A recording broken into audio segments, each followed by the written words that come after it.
I'm not here to waste your time. You obviously read the title and you know what this video is about. There's a lot I want to talk about today. So if you're one of those people that's going to say, stop crying, this is the best NBA 2K I've ever played, nothing needs to be fixed, they shouldn't patch anything, just click off this shit right now, bro. This is not the video for you. This is not one of those rants where I'm just going to trash the devs and trash everything. I don't think they're bad people. I don't think any of that. I just think the game needs to be better. I literally just want the game to be better. So I want to talk about today how we can make this game better, because right now it is not very good. So if you've played this game, you know that shot contests are probably in the worst state that they've ever been. And when I say shot contests, I mean perimeter shot contests. I mean paint defense shot contests. It is terrible.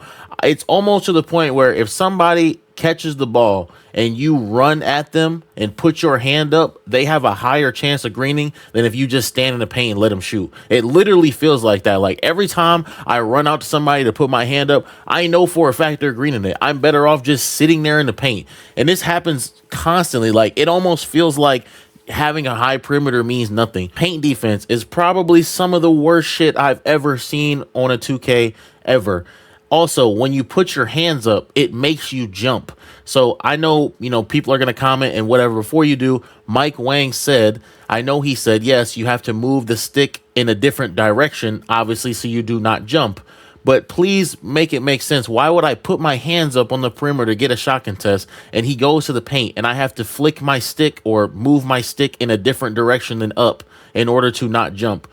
How does that make sense? Why do you have to change the controls? That's been a control that's been in 2K for years. Just randomly change it, and we wouldn't have even known unless somebody asked him on Twitter and he responds to that. We would have had no idea. We're just sitting here jumping with pogo stick, jumping up and down while the person makes a layup over us when we never even intended to jump. While we're on the topic of paint defense, let's talk about layups. Remember when the game first came out and we were all missing literally wide open layups, and then we realized you had to switch your layup timing to real player percentage, and now everyone hits smothered layups? And I'm part of the problem. I put it on my guard. I make a lot of bullshit ass layups. I'm not gonna lie. I don't think I should be making these shots. I'm literally making the shot. I don't think I should. You know for a fact you've got both hands up, you have interior on your build, and people are still making twisting ass smothered layups over you, and you know they shouldn't be making that shit, but they still do. Why is that in the game? Why can you use real player percentage on layups? Why don't y'all just make it so if the layup is open, your green window is huge, so it's pretty much impossible to miss it? And if it's contested, you actually have to sit here and time a super small green window. I don't understand why that's such a difficult concept. As far as post scoring goes in this game, I know a lot of the devs are post scorers, so they have a soft spot for post scoring. It's very clear. We all know that. But at the same time, some of these post scores are literally insane. Like right now, there's this glitch out, which I'm sure a lot of you know, where people can post you up and shoot a very close, like, fade away in the post, and they can make tights back to back. If you don't know, go on YouTube, search in post hooking, go on his YouTube and just watch him play. I promise you, you will see him just making smothered tight fades from the close shot over and over and over again, and it's consistent. There's nothing crazy about it, but he has like an 85 mid-range, and he's literally making this over and over. And it's not just him. He's not the problem. The devs did this. The game is this way. But why is that in the game? That is literally the meta right now in Proving Grounds, is to have a lockdown and a post scorer just shooting those close post fades. And there's literally nothing you can do about it other than double and just pray to God that the lockdown whose rhythm shooting misses. That's literally all you can do. While we're on the topic of Proving Grounds, I want to talk about how Proving Grounds is ruined in NBA 2K25.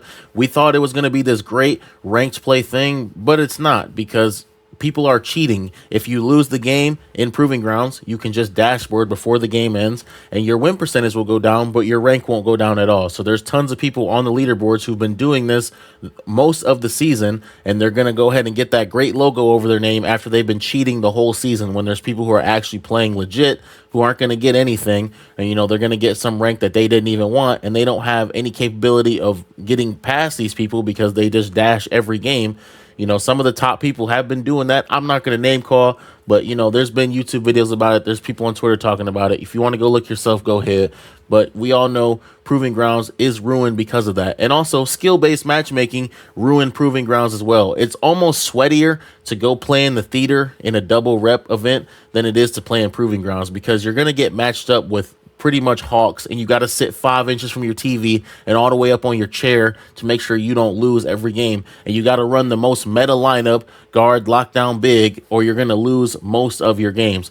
And if you want to sit here and tell me otherwise, that's fine. Maybe you're in a bum-ass skill-based matchmaking bracket, but I know the type of hawks I'm playing, and I know how it's been. I don't like the direction this is going because yes, I can play hawks when I'm with my friends who are good at the game, but when I'm playing with my friends who just want to chill, they got a 50 win percentage, they just got off work, that's my homie, and we just want to chill. They're having a terrible time playing with me because we're playing these literal hawks, sweating, going super hard, and my teammates have a stupid in real life build that has terrible attributes everywhere, and that's fine. It's a game. The game is meant to be fun, but they're not having fun at all running with me, so they don't even want to run with me, and I don't even want to run with them because I feel bad watching them suffer like that.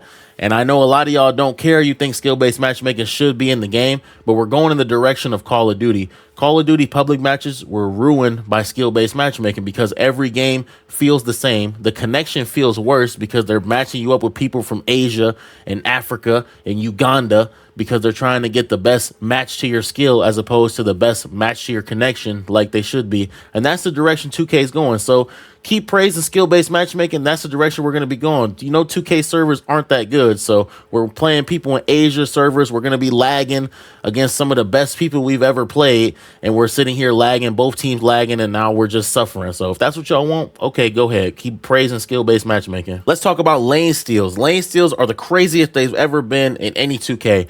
Everybody with a 60 steal to 85 steal even is running around like prime Deion Sanders, grabbing the ball out the air. Doesn't matter what build they on, 5'9", 6'1", 6'2", 6'4", doesn't matter. They're grabbing the ball out of the air. You got centers flying across the court with a 60 steal grabbing the ball.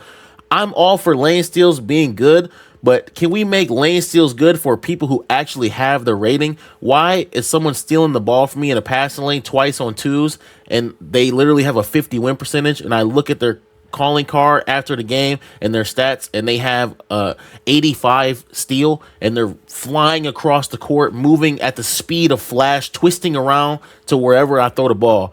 That should not be a thing. If you want to, get a steal with a 94 steal and you're flying around the court, okay, cool. At least you got the rating. It makes sense. I got to throw a better pass. But you should not have a 60 steal flying across the court getting a steal. Honestly, pass accuracy feels like a useless stat unless you're going for it to throw the breaks or you're going for it to get bailout. Other than that, I wouldn't go any higher than 78 because you're pretty much wasting your attributes because people are still going to pick your passes off if you throw anything that's not a super smart pass, which I get. You shouldn't be rewarded for throwing BS passes, but a lot of the times these passes aren't even bad at all. Like, you're trying to throw the ball up court to an open man and someone jumps 11 feet in the air like Dwight Howard when he dunked the ball in the All-Star game. They jumped 12 feet in the air and grabbed the ball with two hands on a 5'9". That should never be a thing in any 2K. That should never happen. And I want to talk about shooting in 2K. Trust me, I didn't forget about shooting. I know this is probably the most controversial topic. So, they decided this year that they don't want button shooting to be good. So if you button shoot after you make 4 or 5 shots, most likely you're going to miss your next shot. It's just the algorithm. It's what they've decided to do. It's RNG, random number generated. We all know that. We've been playing the game. So you're forced to rhythm shoot. But now, if you rhythm shoot on Xbox, people have figured out that you can remap your Elite controller and just rhythm shoot with the paddle. So now if you're a spot up on there, you can literally just sit in the corner and tap the paddle and get a green most of the time. No, it's not on the level of a Zen or a Titan or anything like that. But at the same time, it is a huge advantage over someone that has a PlayStation. And pretty much if you have a PlayStation, there's really no point in playing the game on PlayStation when you could just tap a button on the paddle on Xbox. And this is someone who plays Xbox. This is coming from someone who literally has an Xbox right now. This is my main console. So because 2K wanted to be weird and try to make us shoot up and down on the stick instead of just letting us button shoot like we do every year, now they have a decision to make. Either A, they buff button shooting and make it to where there's a pure green window again, like how there used to be, or B, they completely nerf rhythm shooting and make rhythm shooting suck to the point where none of us are even going to use it ever again. Because you have all these Pro-Am teams and Pro-Am leagues, they're all banning rhythm shooting now. I believe the 1v1me app is banning rhythm shooting as well, just because all these people on Xbox are doing this.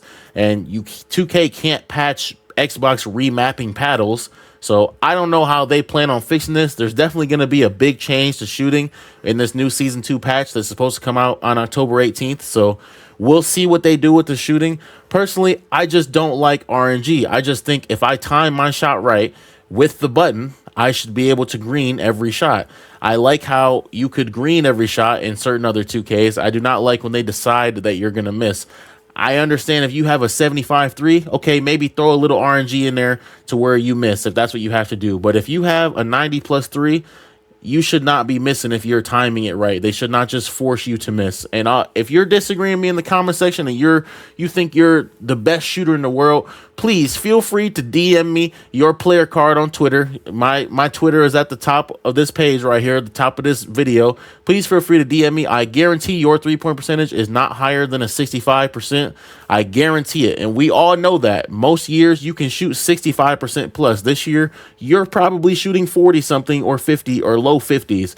And that is horrendous. So can we please do something about this shooting so a lot of us can have more fun? The thing I want to talk about is the devs. And I don't have a personal vendetta with any of the devs. I don't think any of the devs are bad people or anything like that. I just think there's a disconnect as to what the community needs. We need Mike Wang, the lead gameplay developer, to tweet every week about the game if there's issues, to respond to people's tweets, at least for the first few months, at least up until Christmas.